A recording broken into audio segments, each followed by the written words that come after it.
ते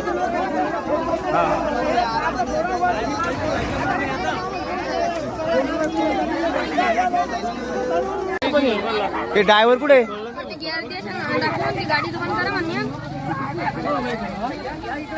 ते कोणाला लागलं नाही ना? नमस्कार मित्रांनो, स्वागत आहे तुमचं आपल्या ब्लॉगमध्ये. मला जाफराबादवरून फोन आला होता की जाफराबाद डेपोची बस पलटी झाली म्हणून. लगेच प्रेमला गाडीवर बसवला, किक मारली आणि ते निघालो होतो जाफराबाद रोडने चिस्केट फाट्यावरती. प्रेम म्हणत होता की आपल्याला कुठे जायचे. अरे त्याला म्हणलं चिस्केट फाट्यावरती बस पलटी झाली, आपल्याला तिथे जायचे. अरे तो म्हणला की मी त्याच बसमध्ये होतो म्हणे. अरे खरं सांग म्हणलं, बाबा माझ्या करू लागला काय? ते म्हणे नाही नाही, मी पेपरला गेलो होतो म्हणे जाफराबादला, त्याच बसमध्ये आलो होतो म्हणे. त्याला म्हणलं मी तुला तर काही लागलं नाही ना? ते म्हणे मला काही लागलं नाही म्हणे, 4-5 लोकांच्या अंगावरती मीच पडलो होतो म्हणे, मी वरती होतो म्हणे आरामशी, त्याच्यामुळे काही लागलं नाही म्हणे. मी म्हणलं कोणाला जास्त किरकोळ जखमी झालं का रे?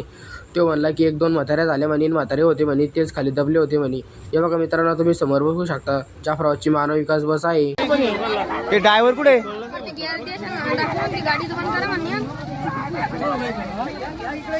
ते कोणाला लागलं नाही ना?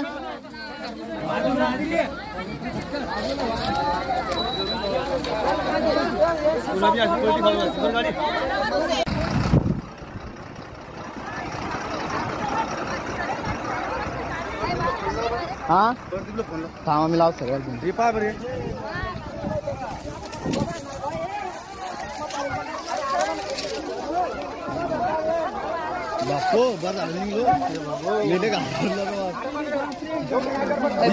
फोन घेतला कोण? बाबा कुठे आहे फोन तुमचा? लावकर माझ्या नंबर लावकर थांब 1 मिनिट आतमध्ये असन.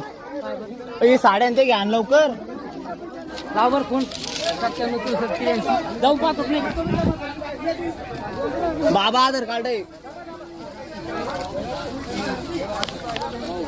ओ आधार कार्ड कोणाचं आहे?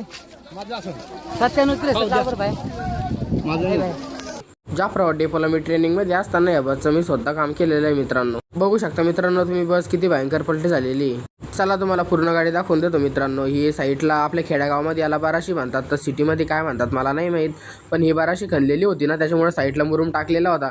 ती गाडी मुरुमावरती थाडली आणि तिथंच थांबली ती गाडी. जर मुरुम नसता तर 2 पलट्या सहज तिने खाल्ल्या असत्या आणि गाडी पूर्ण चुराचुरा झाली असती. गाडीमध्ये कमीत कमी 50 ते 60 प्रवासी होते. जर सहज गाडीने 1 पलटी खाल्ली असती तर किती लोकांचे जीव गेले असते विचार करा मित्रांनो. त्याच्यामध्ये कपडे चपला पडलेल्या आहेत काही लोकांच्या. बाजार केला होता काही लोकांनी, ते बाजार पण तसंच गाडीमध्ये पडलेला आहे. पूर्ण ब्लॉग बघा मित्रांनो, लाईक करा, कमेंट करा, शेअर करा. लोकांच्या चपला पण पडलेल्या आतमध्ये बघा मित्रांनो. पूर्ण गाडी कशी काणी झालेली. एक जर पलटी मारली असती तर गाडी पूर्ण चुरा झाली असती. प्रवाशाचं काय झालं असतं काही सांगता येत नव्हतं. या आहे जाफराबाद डेपोचं ट्रक, म्हणजे BS2 मॉडेल आहे. ही पहिले बसच होती पण याला आता ट्रक केलेलं आहे, कारण की सामान आणण्यासाठी टोचन करण्यासाठी.